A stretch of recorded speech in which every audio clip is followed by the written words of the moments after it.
Okay, thanks. The title of my talk is Zug 2.0.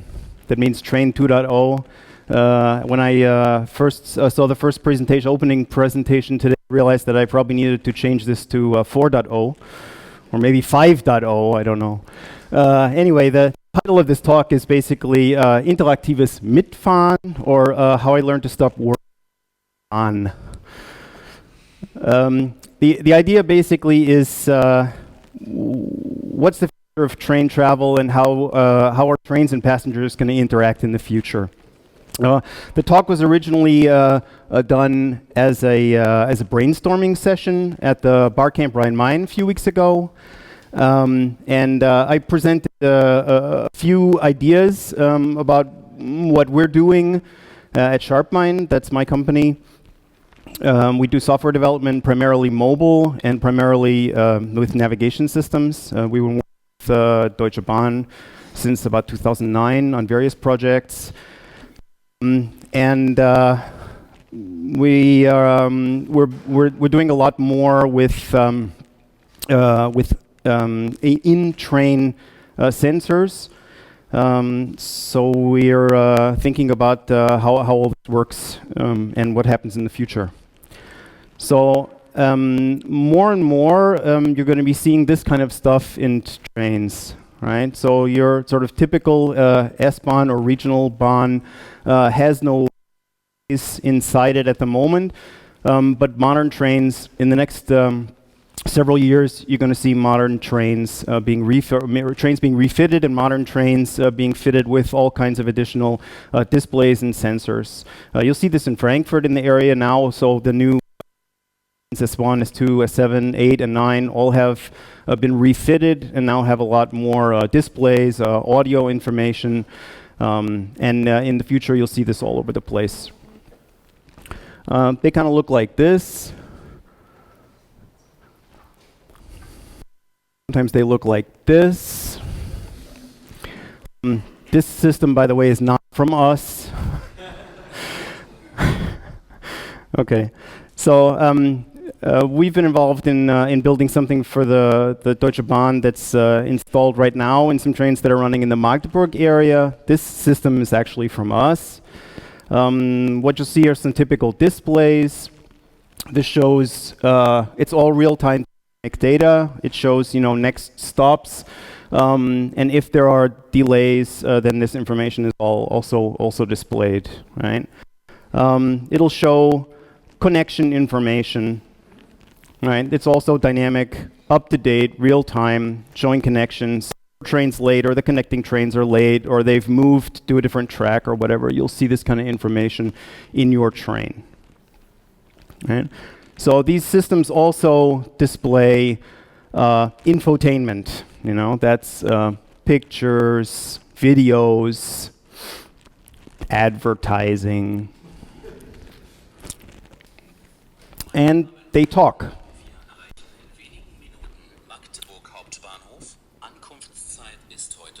Can you hear it? It's okay?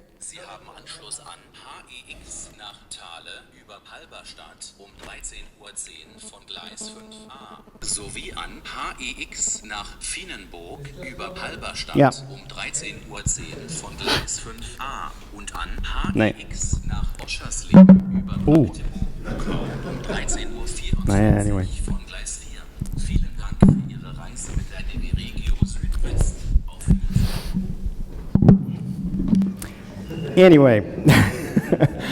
Anyway, they talk. Modern trains have lots of sensors, right? So they have displays of different kinds. They have audio output. They have temperature sensors. They have microphones. They have video.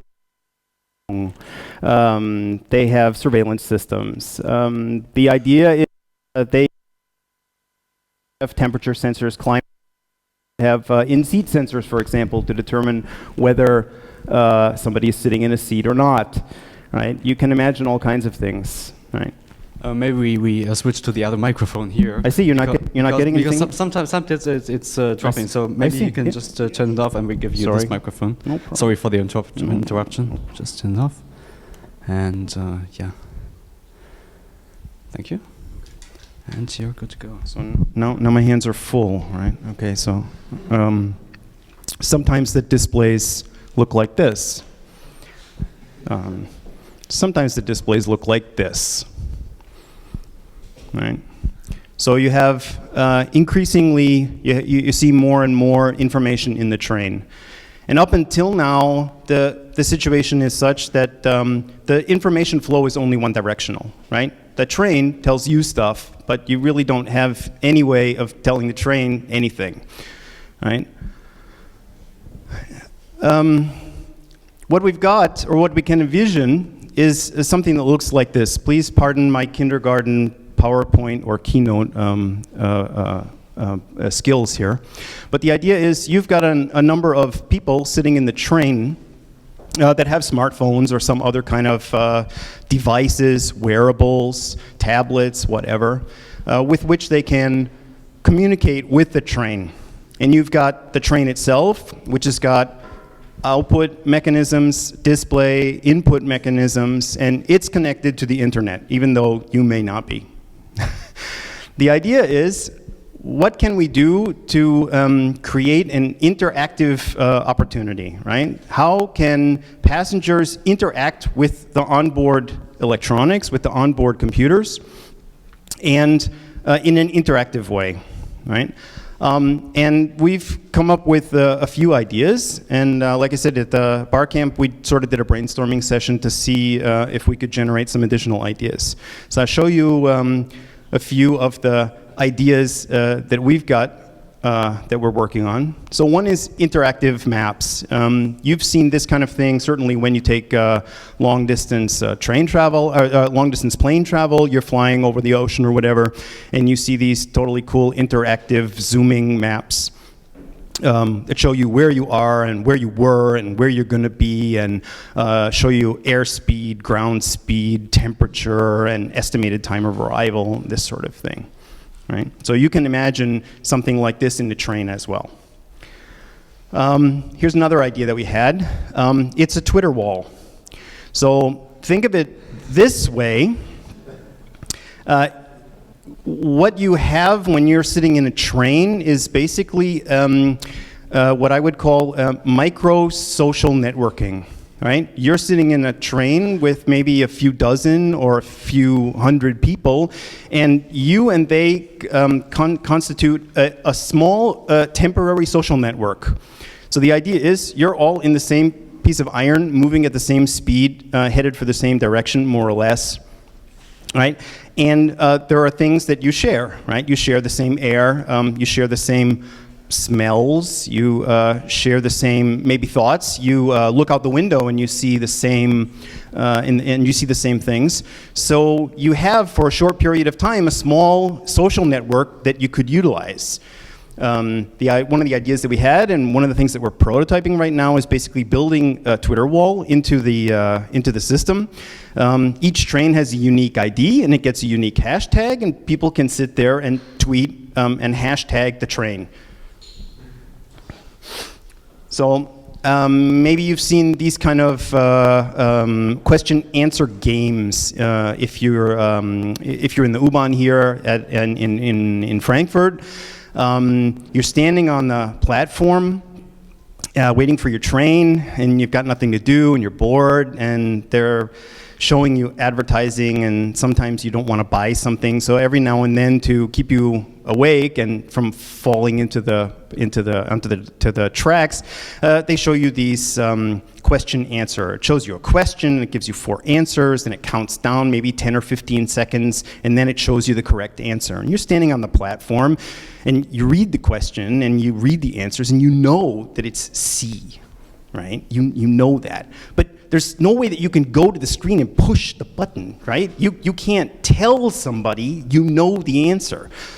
But you could do it in a train, right?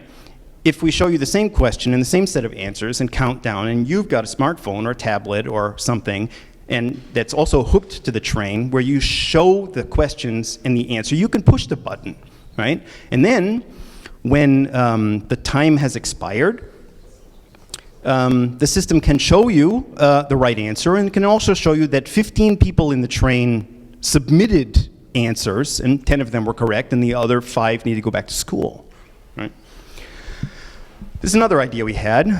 Basically, gamification. Everybody's talking about gamification, been talking about it for years. This is just an example of what you could do. Imagine you're in the S-Bahn and you have a long way and you need something to do, and you've forgotten your tablet, or you're sick of playing solitaire and you'd like to play a multiplayer game, right? So you might be the only one in the train, in which case you can play Pong with the computer. On the other hand, there might be other passengers in the train that are also interested in playing the game. So they could use the app on their tablet or smartphone or whatever, and say they want to play, and you basically get in a queue, and the top 2 people in the queue get to play with each other, either anonymously or not, maybe for points or not, maybe for money or not, right? So that's the idea. Just an example of gamification, but you can imagine all kinds of other games. Those were the kind of ideas that we presented, and then we asked the group of people that we were with. The room was pretty full. There were maybe 25 or 30 people there, and we brainstormed for about maybe half an hour, and came up with about a list of 40, 50 things that people suggested. What I've done is sort of grouped these things into some logical groupings, and I just want to present them real quick.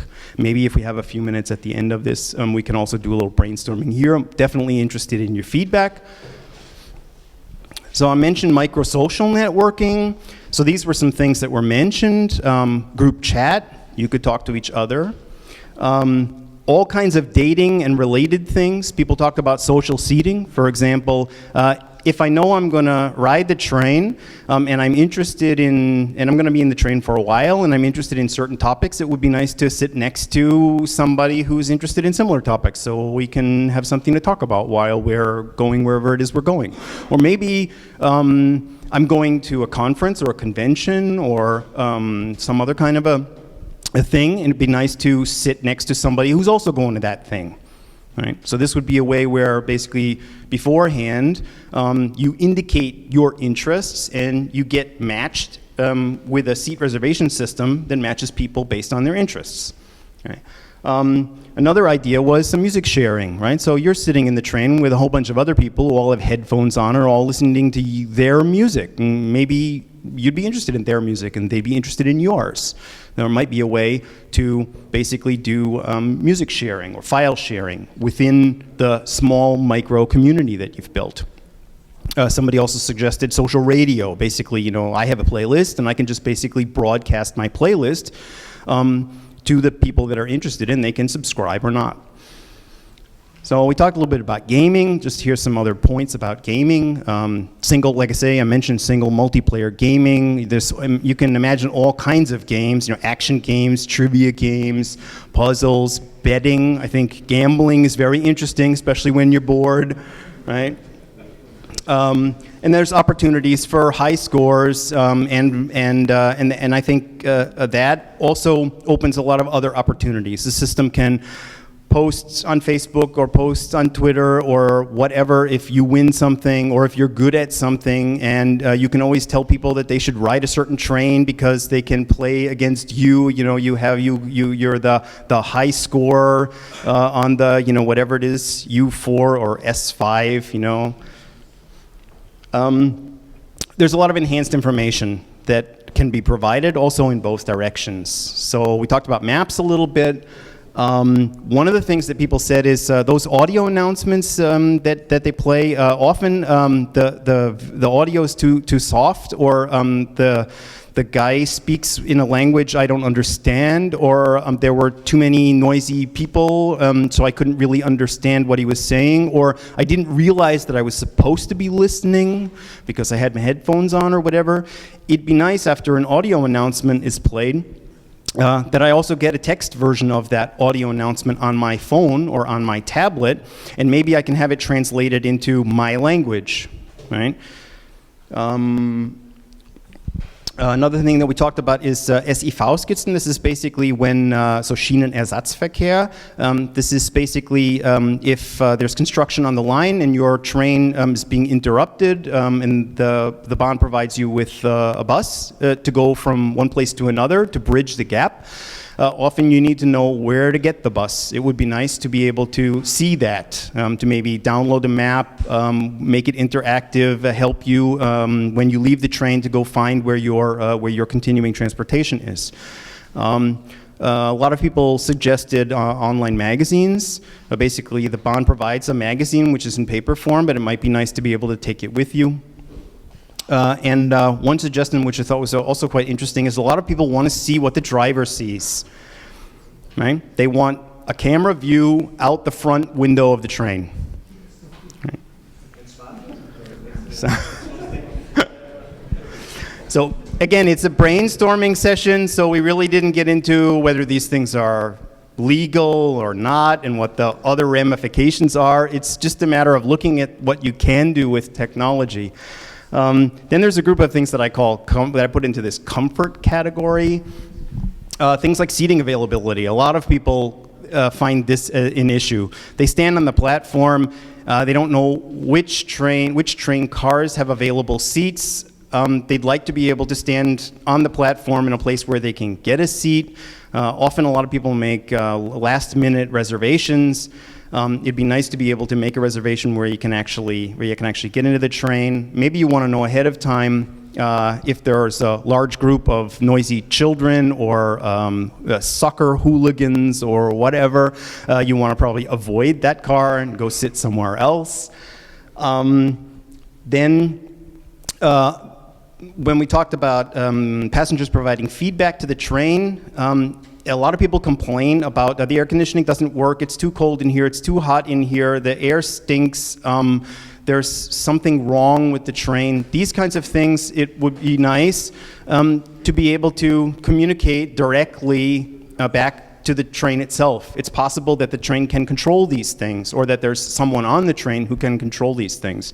Of course, you have the opportunity today to tweet this information, and maybe somebody will look at it, but usually the person who looks at it is some PR person, communications person, or whatever, and they really don't have any control over it. They'll take the information and send it to somebody, and you might get a nice letter or an email, but it probably doesn't help you while you're freezing in the train. There's a lot of people who are interested in personal connection information. If you're on a Deutsche Bahn train and your train is late, you can get the conductor and tell him that you want to make a connection at a certain place to another train, and the conductor can send that information to the central dispatcher, and the central dispatchers then decide whether or not to hold the train for you. Most people don't know that, and this would be an opportunity for people to be able to do that themselves. That means that people could use the application to say, okay, my itinerary looks like this, so if my train is late, please automatically tell the dispatcher that I want to change, so that the dispatchers can make decisions and let me know directly whether or not I'm going to make my connection or not, and if not, give me an alternative connection. Right. Another one that was very popular was alarm clocks. So everybody has an alarm clock on their wearable watch or on their smartphone or whatever. The problem is that if you set the alarm and fall asleep, if your train is 20 minutes delayed, it still wakes you up 10 minutes before the expected time of arrival. Since the train knows when it's late, you can ask the train to wake you up 10 minutes before it really arrives, and then you might get 10 minutes of extra sleep. Crowdsourced data is very interesting. Again, you have lots of people out there riding the trains, gathering all kinds of information, and you give them an opportunity to give that information. A lot of people are willing to do that, And you can do a lot of interesting things with crowdsourced data. For example, if you don't know how full or empty the train car is, because you don't know what the people who made the seat reservations, whether they actually showed up and are actually riding the train or not, you can use crowdsourcing to do that. Just ask people to get up, stand up, turn around, and see how full the train is. Is it 50% full? Is it 80% full? Is it 10% full? Right? You can crowdsource, again, information about, is it too cold, is it too hot, can I see outside, do the lights work, and all kinds of information about problems with the mechanics, right? The lights don't work, the toilet is clogged, there's no toilet paper here, the display doesn't work, the window doesn't open, the window doesn't close, all these kinds of things. People are, in general, more than happy to communicate back to the people if they have the feeling that their input is valid and is validated and is valuable and is useful. So if you give them a platform where they can provide feedback that then is used, I think that's something that a lot of people are interested in doing. So shopping is, of course, very popular. Everybody likes to shop, especially when they're bored. A lot of people said it would be nice if I'm on the train that I can order something, food or groceries or other things at the station where I'm going to get off, right? So that I don't have to go into the store or go into the restaurant and order the things and have to wait, right? So it'd be nice if I could pre-order these things and have them basically delivered to me on the platform. You can also imagine that if you're on a long train trip, and you don't want to use the onboard bistro for whatever reason, that you could call ahead using your phone to a restaurant or a takeaway at a station along the way, and have them prepare something for you and bring it to the platform when the train makes a stop there. That means you wouldn't have to leave the train. You could just collect the thing from the platform and then eat it at your seat. Right? A lot of people said, okay, it would be really nice to know when I get off at the station at a certain time what places are still open where I can pick up groceries or other necessities, right? A lot of people said it would be nice to be able to register that I've lost something or that I've found something on the train. Especially since you all have a smartphone and they all have cameras in it, it'd be nice to be able to take a picture of the thing that you found and say, I found this. Or if you've lost something, you probably have a picture of it somewhere, and you can upload the picture and say, I'm missing this. That's kind of the end of my talk. I'm more than happy to get some feedback and see what you think.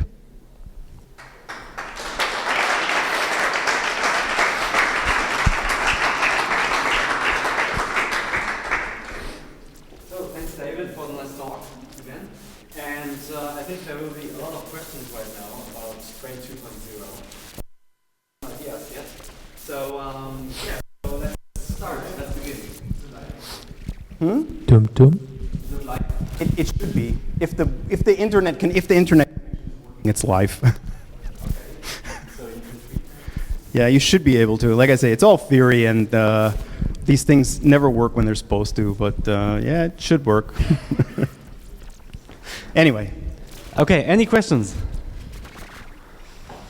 Yep, I'll come to you with the microphone. I think this project is very interesting from an IT security point of view, because there's a lot of potential to have fun on the train, for me at least. I don't know, what are your thoughts on it? And the second thing is the Twitter wall. I think 50% of the messages will be about somebody farted on the train or something along the line, so I see a lot of potential to misuse the system. Of course, and like I say, I think there's a lot of things that you can do with technology that you probably shouldn't, right? But there are Twitter walls. Hello? Okay. There are Twitter walls at various conferences and things. In in a closed environment, Twitter wall can be useful. Often you can use peer pressure to prevent abuse. All right. If there are people who are abusing the system, and there are other people in the train car that don't really want the system to be abused, they may be able to fix that amongst themselves. Obviously, it's also, I think, a good opportunity for a little artificial intelligence. One of the things that Twitter has a real problem with is trending topics tend to get abused very quickly, right? As soon as your hashtag is trending, then you start getting ads for porn and all of this other kind of stuff. What you can do is you can use artificial intelligence technologies to realize that this is going on, recognize these things as bots, and shut them off. Again, because the thing is not really open on the internet Twitter wall, it's more of a sort of internal filtered Twitter wall. There are ways of dealing with filtering. Again, it's an idea. It may be that it's not really a feasible thing to do, but we think it's one of these ways of generating some interactivity, and there may be better ways to do it. But the point is absolutely valid. Absolutely valid. Basically the same idea why Wikipedia is working, and it's not filled with much crap. Huh? Yeah. But people are getting beaten up in trains. Yeah. So I think the threshold to write something bad onto a Twitter wall is much less than to beat somebody up already, and that is already happening. So I think there's a lot of potential for misuse. Yeah, of course you have artificial intelligence and you can work with that. The other question was about IT security. So I see a lot of potential for the system being misused in all kinds of ways. Like, for example, a soccer club gets on, or a group of people gets onto a train, and you have the possibility to say it's too hot or too cold inside a train.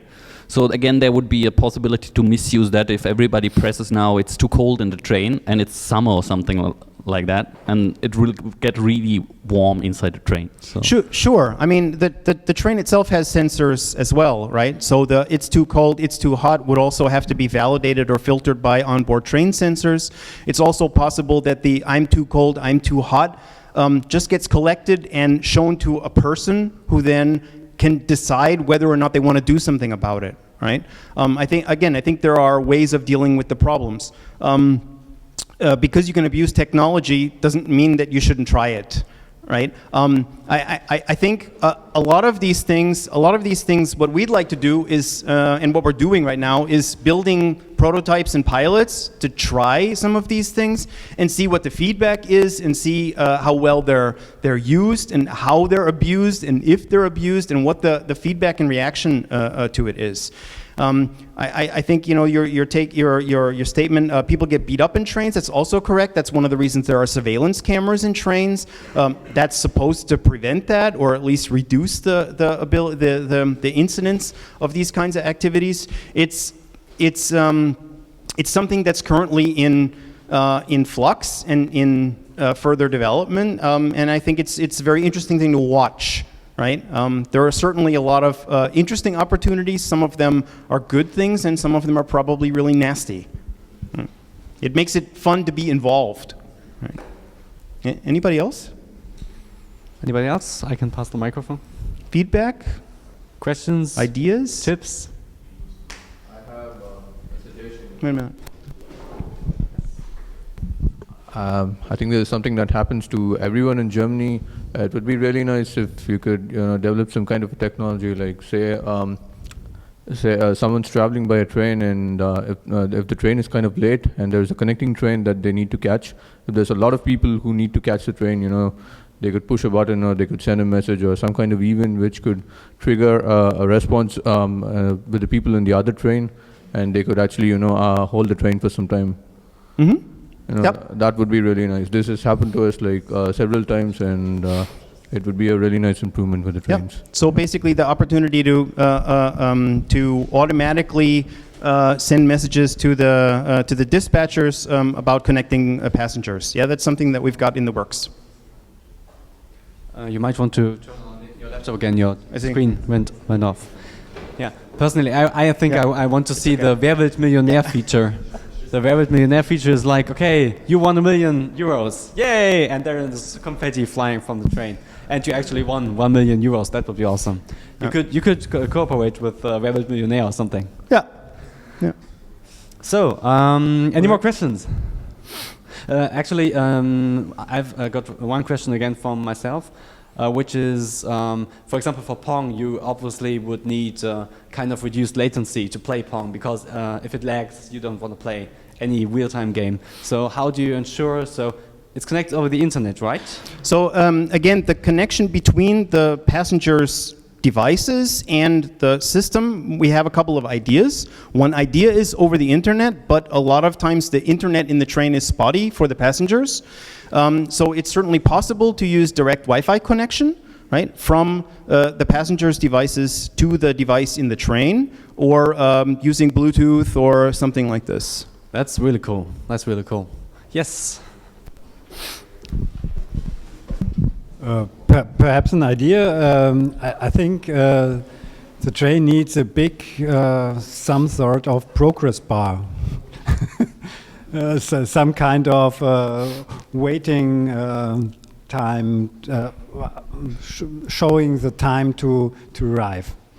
Okay. So this is, I mean, I think in some of the new S-Bahns that they have here in Frankfurt, the distance between the stops is so short, and the timing is a little bit difficult to get right. So instead of writing when the train is expected to arrive, they basically tell you you have 5 minutes to go, you have 7 minutes to go, you have 10 minutes to go. So that would be the idea here. No, not correct. Sorry. No? No.